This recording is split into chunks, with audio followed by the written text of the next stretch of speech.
Hola, sóc l'Albert Llobera, sóc pilot de ral·lis i esportista en general. Començo a esquiar molt aviat, perquè com que sóc d'Andorra, doncs ja al col·legi ja et fan esquiar. Llavors, als 7-8 anys ja va començar a ressaltar una miqueta. Vaig entrar a l'equip nacional, vaig tindre la gran sort de poder estar en uns mundials i amb 17 anys ja estava als Jocs Olímpics. Crec que això em va fer molt fort mentalment i ha influït sobretot a la meva carrera esportiva. Doncs l'accident va succeir amb un descens de la Copa d'Europa, just a la línia d'arribada, amb el moment que jo passava la línia, i en aquell moment es va aixecar un jutge cronometrador oficial de la Federació Internacional d'Esquí i va creuar la pista, amb la mala sort de que l'impacte va ser molt, molt fort.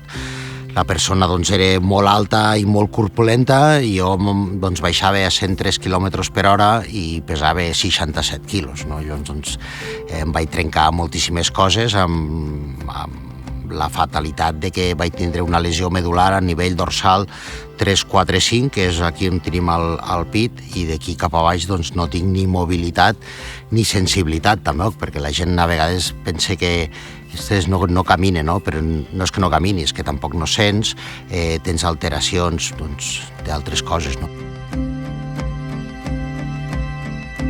La veritat és que quan vaig patir l'accident, amb 18 anys, que tu et penses que viuràs de les teves cames i les teves cames i el teu cos deixa de moure's i de sentir, és un cop molt fort.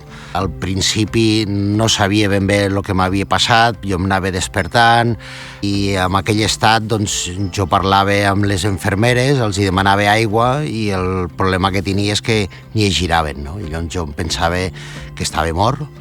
I a cap de 2 dies em va vindre a parlar un metge, em va dir pel meu nom, no? I llavors jo li vaig dir, m'estàs parlant amb mi de veritat o no? Sí, jo em pensava que estava mort, i això, tot el conjunt aquest, et fa que després encara valoritzis més totes les coses que et passen, no? El valor de la vida en si i donar gràcies de poder haver estat aquí, no?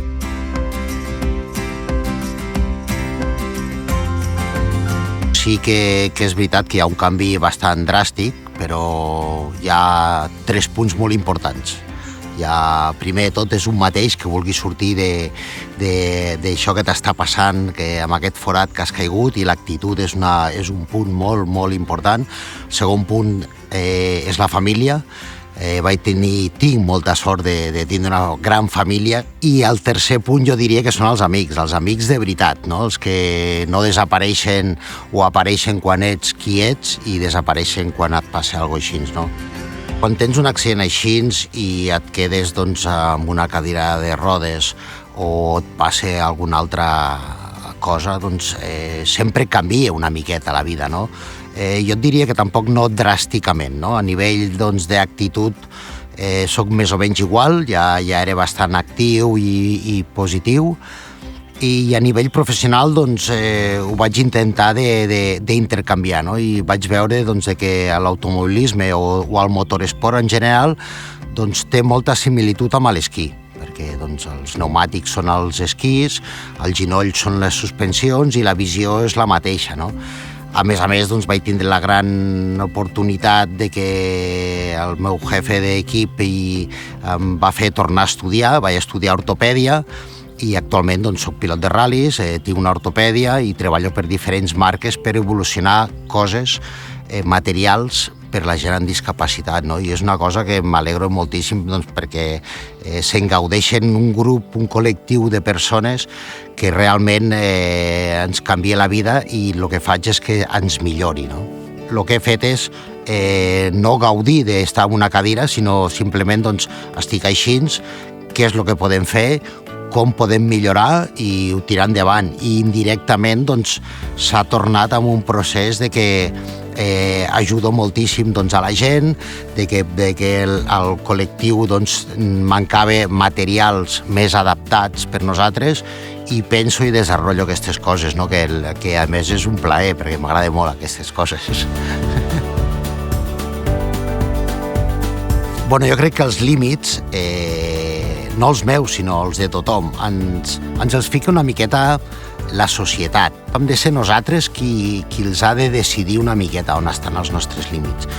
Anar-los a buscar, sense intentar de sobrepassar-los, sinó fer una cosa normal, vale? I tu mateix vas veient que no em pensava mai que hagués arribat fins aquí, no? A la millor puc tirar una miqueta més endavant. Les parts de que ens limiten o que ens donen negació simplement per la condició física amb la que estem, crec que no són acceptables. No m'entren dintre del meu. Per què no? Per què no ho puc fer? No? Doncs em va passar de que per diferents alteracions, quan tens una lesió medular, doncs tens alteracions a nivell reproductiu, i llavors doncs, tot això ho vaig estar treballant i vaig tindre que tornar a reeducar. Va costar 6 anys, però tinc una nena preciosa feta de forma natural, que és un encant, no? Avui en dia tens moltes més opcions per poder-les fer, a més, encara que tinguis una lesió medular. Però aquella negació doncs, no em va prohibir doncs, de poder entrenar exhaustivament fins a aconseguir-ho, no? Igualment em va passar, doncs, per exemple, amb la llicència, no? Jo vaig decidir de que estava conduint força bé, vaig veure de que tenia possibilitats de competir i vaig anar a la federació, i la federació d'entrada doncs, és un no rotund, no? Primera, perquè la gent que tenim una discapacitat solament podem competir amb esports paralímpics, i crec que l'esport d'inclusió es tenia que fer. Jo no volia que es fes una categoria per nosaltres, sinó jo vull competir directament amb els bons, no? I al final vaig poder tindre la llicència després de 2 anys, i el primer any ja els hi vaig guanyar el campionat. Jo crec que això va donar una miqueta d'ales molt fortes per poder continuar i arribar fins on he arribat. A mi tot aquest trajecte per aconseguir les coses és el que em dona la felicitat més gran, més que aconseguir-lo, quasi et diria. Quan ja començo a aconseguir-ho ja estic buscant una altra cosa per fer-lo, no? I jo crec que és el que tindríem que fer tots, no? Perquè estem aquí amb aquesta vida una miqueta de passada, no ens en donem compte de que nosaltres mateixos podem aconseguir moltes coses, o que el nostre cos pot respondre a moltes coses perquè no les provem. Jo lluito cada dia per tot i intento disfrutar cada moment de la meva vida de poder-ho fer. Sembla que sempre estigui content i que sempre estigui motivat, no? Jo també tinc els meus alts i els meus baixos, però intento de que aquells problemes externs que són una miqueta xorres, a la que ja m'estan involucrant o menjant massa temps, al despatxo. Jo crec que el que hem d'estar aquí el més contents possibles, de poder gaudir d'aquesta vida, i crec que això és el que ens donaria puix, el que ens dona puix per anar tirant sempre endavant i gaudir de poder estar aquí, no? S'ha d'agrair. La vida és un valor molt, molt important.